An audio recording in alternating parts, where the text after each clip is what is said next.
नमस्कार दोस्तों, स्वागत आपका हमारे चैनल पर। शादी के समय ही रिश्तेदारों व जान पहचान वालों ने कहना शुरू कर दिया कि तेरी सास तो बड़ी मॉडर्न है, पर नियति ही जानती है कि उसकी सास उसके लिए कितनी केयरिंग है। सास के कहने पर जब नियति मायके आई तो क्या वह उनके प्रति अपनी माँ की सोच बदल पाई? आज सुबह सुबह जैसे ही नियति का फ़ोन श्रीकांत जी के मोबाइल पर आया, उनकी पत्नी लीला ने उन्हें फ़ोन स्पीकर पर डालने का इशारा किया और उन्होंने स्पीकर ऑन कर दिया। नियति हंसती हुई बोली, हेलो पापा, आपने स्पीकर ऑन कर लिया हो और मम्मी आ गई हो तो मैं अपनी बात शुरू करूं? पिछले 2 महीनों से यही चल रहा है। नियति का फ़ोन जब भी आता है श्रीकांत जी स्पीकर ऑन कर देते हैं, क्योंकि नियति और उसकी माँ लीला की बातचीत तब से बंद है जब से नियति ने अपना निर्णय सुनाया है कि वह शादी अपने कलीग और स्कूल फ्रेंड विकल्प से करना चाहती है। यह बात जानते ही दोनों माँ बेटी के बीच अबोलेपन ने अपना स्थान ले लिया। लेकिन जब भी नियति का फ़ोन आता है, लीला अपने सारे काम छोड़कर फ़ोन के करीब आ जाती है, यह जानने के लिए कि नियति क्या कह रही है। नियति की बातों को सुनकर लीला के चेहरे के हाव भाव बनते बिगड़ते रहते हैं, क्योंकि लीला किसी हाल में नहीं चाहती कि उनकी बेटी किसी विजातीय लड़के से ब्याह करे। वैसे लीला कई दफ़ा विकल्प की माँ मिसेस चंद्रा से नियति के स्कूल फंक्शन और पेरेंट्स टीचर मीटिंग में मिल चुकी है। मिसेस चंद्रा मॉडर्न और स्वतंत्र विचारधारा की महिला है। लीला को लगता है कि मिसेस चंद्रा ज़रूरत से ज़्यादा ही मॉडर्न है। मिस्टर चंद्रा इंडियन नेवी में वरिष्ठ अधिकारी के पद पर थे। उनका घर ग्वालियर के पोश एरिया में है और काफ़ी आलीशान भी है। नौकर चाकर सब है, किसी चीज़ की कोई कमी नहीं। उनके घर का वातावरण, रहन सहन थोड़ा भिन्न है, जो लीला को शुरू से ही अटपटा लगता आया है, क्योंकि लीला जहाँ रहती है वहाँ की औरतें न तो मिसेस चंद्रा की भांति बिना आस्तीन का ब्लाउज पहनती है और ना ही बिना सिर पर पल्लू लिए घर से बाहर निकली है। ऊपर से इनका पूरा परिवार शुद्ध शाकाहारी और उनके घर पर बिना अंडा मांस मछली के काम ही नहीं चलता। श्रीकांत जी एक सुलझे हुए और सरल व्यक्तित्व के धनी है। उन्हें इस रिश्ते से कोई ऐतराज़ नहीं, क्योंकि उनके लिए तो नियति की खुशी ही सबसे बड़ी है। उनका मानना है कि जाति पाति धर्म कुछ नहीं होता। मनुष्य की बस एक ही जाति है और एक ही धर्म होता है, और वह है मानवता का धर्म। श्रीकांत जी को मिसेस चंद्रा के मॉडर्न होने से भी कोई तकलीफ नहीं। श्रीकांत जी ने भी हंसते हुए कहा, हाँ बोलो, तुम्हारी मम्मी आ गई है। पापा, कल मैं और विकल्प ग्वालियर आ रहे हैं। फिर शाम को विकल्प के मॉम डैड आप और मम्मी से हमारी शादी की बात करने आएंगे। श्रीकांत जी नियति को आश्वस्त करते हुए बोले, तुम चिंता मत करो, सब ठीक होगा। यह सुनने के बाद नियति ने कहा, थैंक यू पापा, मुझे आपसे एक बात और शेयर करनी है। मैंने और विकल्प ने कंपनी चेंज कर ली है। हमारी नई कंपनी का सब डिविजनल ऑफिस ग्वालियर में भी है, तो शादी के बाद हम दोनों ग्वालियर आ जाएंगे। यह तो और भी अच्छी बात है। हमारी बेटी शादी के बाद भी इसी शहर में रहेगी। हमें और क्या चाहिए। यह खबर सुनते ही तुम्हारी भाभी बहुत खुश हो जाएगी। भाभी का नाम सुनते ही नियति चहकते हुए बोली, पापा, भाभी कहाँ है?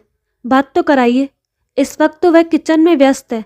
नियति थोड़ा नाराज होती हुई बोली, पापा, मैंने मम्मी से कितनी बार कहा है कि एक फुल टाइम मेड रख लो। सुबह से लेकर रात तक भाभी बेचारी घर के कामों में ही उलझी रहती है। यहाँ तक कि उनके पास अपने खुद के लिए भी समय नहीं होता। और मम्मी है कि कुछ समझती ही नहीं। उन्हें लगता है कि घर का सारा काम बहू का ही है। ऊपर से भाभी को सारे काम साड़ी पहनकर करने पड़ते हैं। उन्हें काम करने में कितनी असुविधा होती है। पापा, आप मम्मी को समझाइए। वक्त तेजी से बदल रहा है, अब मम्मी को भी थोड़ा बदलना होगा। अच्छा पापा, अब मैं फ़ोन रखती हूँ। ऐसा कहकर नियति ने फ़ोन रख दिया। नियति के फ़ोन रखते ही लीला के चेहरे का रंग गुस्से से लाल हो गया और वह बड़बड़ाती हुई कहने लगी, लो, अब यह छोरी सिखाएगी मुझे बहू से क्या काम करवाना है और क्या नहीं। खुद को तो डेले भर की अक्ल नहीं। एक ऐसी औरत की बहू बनने को उतावली हुए जा रही है जिसे हमारी संस्कृति का जरा सा भी ज्ञान नहीं। न तो वह अपने सिर पर पल्लू लेती है और न ही उसे छोटे बड़े का लिहाज है। शादी हो जाने दो, फिर पता चलेगा मॉडर्न सास कैसी होती है। लीला को अपनी स्वयं की बेटी के लिए इस प्रकार मुंह से आग उगलता देख श्रीकांत जी बोले, अब बस भी करो लीला। मिसेस चंद्रा मॉडर्न है, इसका मतलब यह नहीं कि वे बुरी है या फिर बुरी सास ही साबित होंगी। कम से कम अपनी बेटी के लिए तो अच्छा सोचो और अच्छा बोलो। विकल्प अपने पेरेंट्स के साथ हमसे मिलने आ रहा है। कल नए रिश्तों की नींव पड़ने वाली है। मैं नहीं चाहता कि किसी भी रिश्ते की शुरुआत खटास से हो। श्रीकांत जी के ऐसा कहते ही लीला कोई प्रतिक्रिया व्यक्त किए बगैर वहां से चली गई। दूसरे दिन नियति आ गई। शाम की पूरी तैयारियां जोरों पर थी। वह वक्त भी आ गया जब विकल्प अपने पेरेंट्स के साथ नियति के घर पहुंचा। मिसेस चंद्रा की खूबसूरती आज भी बरकरार थी। उसे देखते ही लीला मन ही मन कुड़कुड़ाने लगी। जवान बेटे की माँ और यह साजो सिंगार, अपनी उम्र तक का लिहाज नहीं। आग लगे ऐसे मॉडर्ननेस को। मिसेस चंद्रा इन सब से बेखबर घर के सभी सदस्यों के साथ बड़ी आत्मीयता से मिल रही थी। बातों ही बातों में मिसेस चंद्रा ने कहा, मैं बड़ी खुश हूँ जो मुझे नियति जैसी खूबसूरत और समझदार बहू मिल रही है। मैं ढूंढने भी निकलती तो नियति जैसी बहू मुझे न मिलती। मिसेस चंद्रा के ऐसा कहने पर लीला व्यंग्यात्मक लहजे में बोली, खूबसूरत समझदार के साथ साथ कमाऊ बहू भी मिल रही है। मिसेस चंद्रा, यह कहना भूल गई हैं आप। लीला का ऐसा कहना श्रीकांत जी, नियति और उसके भैया भाभी को बड़ा अटपटा और बुरा लगा। लेकिन मिसेस चंद्रा बड़े सहज भाव से लीला की बातों को हंसी में उड़ा गई। उसके कुछ सप्ताह बाद नियति और विकल्प की शादी बड़ी धूमधाम से हो गई। शादी में आए सभी मेहमानों द्वारा शादी में किए गए शानदार इंतजाम को लेकर खूब तारीफ हुई। साथ ही साथ नियति व विकल्प की भी काफ़ी प्रशंसा हुई। इन सब के अलावा सभी की जबान पर एक और बात की चर्चा जोरों पर थी और वह थी मिसेस चंद्रा की लेटेस्ट ज्वेलरी, स्टाइलिश साड़ी और हेयर स्टाइल। लीला के सभी सगन संबंधी सहेलियाँ उससे यह कहने से नहीं चूकी कि लीला बहन, तुमने तो दामाद के संग समधन भी बड़ी जोरदार पाई है। नियति की सास तो बड़ी मॉडर्न है, इस उम्र में इतना स्टाइल कमाल है। तुम्हारी संदन तो काफ़ी स्टाइलिश है। सभी के मुंह से बस एक ही बात सुनकर कि नियति की सास तो बड़ी मॉडर्न है, लीला के कान पक गए। और जब नियति शादी के बाद पहली बार घर आई तो लीला नियति की खैर खबर लेने के बजाय उससे कहने लगी, कैसी है तेरी मॉडर्न सास? सजने संवरने के अलावा भी कुछ करती है या बस सारा दिन केवल आईने के सामने ही बैठी रहती है? अपनी माँ का इस तरह बात बेबात नियति को उसकी सास के मॉडर्न होने का ताना देना उसे अच्छा नहीं लगता था। इसलिए धीरे धीरे अब नियति अपने मायके आने से कतराने लगी। बस फ़ोन पर ही अपने पापा और भाभी से बात कर लेती। ऑफिस का भी यही हाल था। नियति के हर फ्रेंड और कलीग को बस यही जानना होता कि उसकी सास का उसके साथ कैसा व्यवहार है। उसे परेशान तो नहीं करती। नियति अपनी सास के होते हुए इतना फ्री कैसे रहती है? क्योंकि सभी को लगता है कि नियति की सास बड़ी तेज तर्रार, स्टाइलिश और मॉडर्न है। नियति को यह बात समझ ही नहीं आ रही थी कि लोग सभी को एक ही तराजू पर क्यों तोलते हैं। ऐसा ज़रूरी तो नहीं कि जो महिला स्टाइलिश हो, मॉडर्न हो, वह तेज तर्रार और बुरी सास ही होगी, और जो देखने में सिंपल हो, सीधी सादी लगती हो, वह अच्छी सास ही होगी। एक शनिवार नियति अपने मायके में फ़ोन कर अपनी मम्मी से बोली, मम्मी, इस वीकेंड पर हम पिकनिक पर जा रहे हैं। मोम कह रही थी कि आप सब भी हमारे साथ चलते तो एक अच्छी फैमिली पिकनिक हो जाएगी। आप भैया भाभी से भी चलने को कह देना। नियति का इतना कहना था कि लीला भड़क उठी और कहने लगी, हमें कहीं नहीं जाना तेरी मॉडर्न सास के साथ, और न ही हमारी बहू जाएगी तुम लोगों के साथ। तुम सास बहू दोनों घूमो जीन्स पैंट पहनकर पूरे शहर में। तुम्हें न सही पर हमें तो है लोक लाज का ख्याल। वैसे भी तुम्हारी भाभी अपने मायके इंदौर गई है और तुम्हारा पत्नी भक्त भाई उसके साथ ही गया है। दोनों यहाँ होते भी तो हम में से कोई न जाता तुम्हारे मॉडर्न परिवार के साथ कहीं, क्योंकि उस दिन मेरे गुरुजी का जन्मदिन है। इसलिए हमारी समिति की ओर से इस अवसर पर भव्य सत्संग आयोजित किया जाएगा। उस दिन गुरुजी सभी को दर्शन और आशीर्वाद देंगे। जो जीवन की सदगति के लिए बहुत ज़रूरी है। यह सब तेरी मॉडर्न सास क्या समझेगी। लीला का इतना कहना था कि नियति ने गुस्से में फ़ोन काट दिया। निर्धारित दिन पर नियति अपने पूरे परिवार के साथ इधर पिकनिक के लिए निकल गई, उधर लीला और श्रीकांत जी गुरुजी से आशीष लेने सत्संग के लिए निकल पड़े। आज पूरा दिन परिवार के संग इतना अच्छा समय बिताकर नियति काफ़ी खुश थी। उसे बस इस बात का अफसोस था कि आज की इस खुशी का हिस्सा उसके अपने मम्मी पापा नहीं बन पाए थे। पिकनिक से लौटते वक्त नियति इन्हीं सब बातों में गुम थी कि अचानक उसका मोबाइल बजा। फ़ोन किसी अनजान नंबर से था। फ़ोन रिसीव करते ही नियति की आंखों से अविरल अश्रुधारा प्रवाहित होने लगी। यह देखकर नियति की सास ने उससे कारण जानना चाहा तो नियति रोती हुई बोली, मम्मी का फ़ोन था। सत्संग से लौटते हुए मम्मी पापा का एक्सीडेंट हो गया है। पापा गंभीर रूप से घायल हो गए हैं।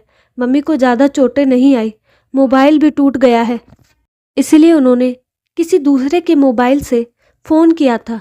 भैया भाभी शहर से बाहर है और वहाँ सिटी अस्पताल में पुलिस प्रक्रिया में देर होने की वजह से पापा का इलाज शुरू नहीं हो पा रहा। मम्मी बहुत घबराई हुई है और परेशान है। इतना सुनते ही मिसेस चंद्रा बोली, तुम्हें रोने या परेशान होने की ज़रूरत नहीं बेटा। शहर के डीएसपी से मेरा बहुत अच्छा परिचय है। मैं अभी उन्हें फ़ोन कर देती हूँ और अस्पताल में भी फ़ोन कर देती हूँ। वहाँ भी मेरी पहचान के काफ़ी सीनियर डॉक्टर हैं, वे सब संभाल लेंगे।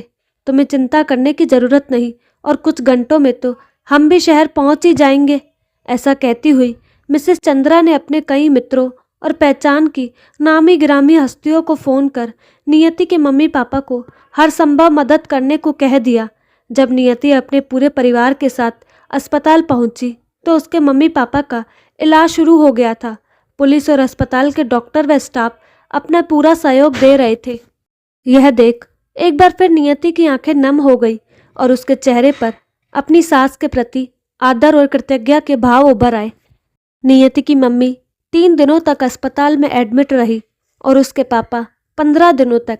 मिसेस चंद्रा पूरी आत्मीयता से हर रोज़ अस्पताल में उनसे मिलने जाती। उनकी वजह से नियति के मम्मी पापा को अस्पताल में कोई परेशानी नहीं हुई। वहाँ उनका विशेष ध्यान रखा गया और अस्पताल के डॉक्टरों व स्टाफ से भरपूर सहयोग मिला। उसके बावजूद मिसेस चंद्रा के प्रति लीला के विचार और बर्ताव में कोई फर्क न आया। लीला अब भी अपने स्वस्थ होने और सही समय पर इलाज मिलने का श्रेय अपने गुरुजी की कृपा और आशीर्वाद को ही दे रही थी। मिसेस चंद्रा को लीला अपने गुरुजी के द्वारा भेजा गया केवल एक माध्यम समझ रही थी, जबकि गुरुजी का इस बात से कोई वास्ता ही न था। लीला की इस प्रकार अंधभक्ति देख और बार बार अपनी ही माँ से अपनी सास के लिए अपमान भरे शब्द सुनकर नियति ने यह तय कर लिया कि वह अब ना तो अपने मायके जाएगी और ना ही अपनी मम्मी को फ़ोन करेगी। काफ़ी दिनों तक जब नियति अपने मायके नहीं गई तो एक दिन नियति की सास ने उससे कहा, नियति बेटा, तुम बहुत दिनों से अपने मायके नहीं गई हो, इस संडे समय निकाल कर उनसे मिल लाओ, उन्हें तुम्हारी चिंता होती होगी। नियति अपनी सास की बात टालना नहीं चाहती थी और न ही उन्हें सच बताकर उनका दिल दुखाना चाहती थी, इसलिए वह बोली, जी इस संडे चली जाऊंगी।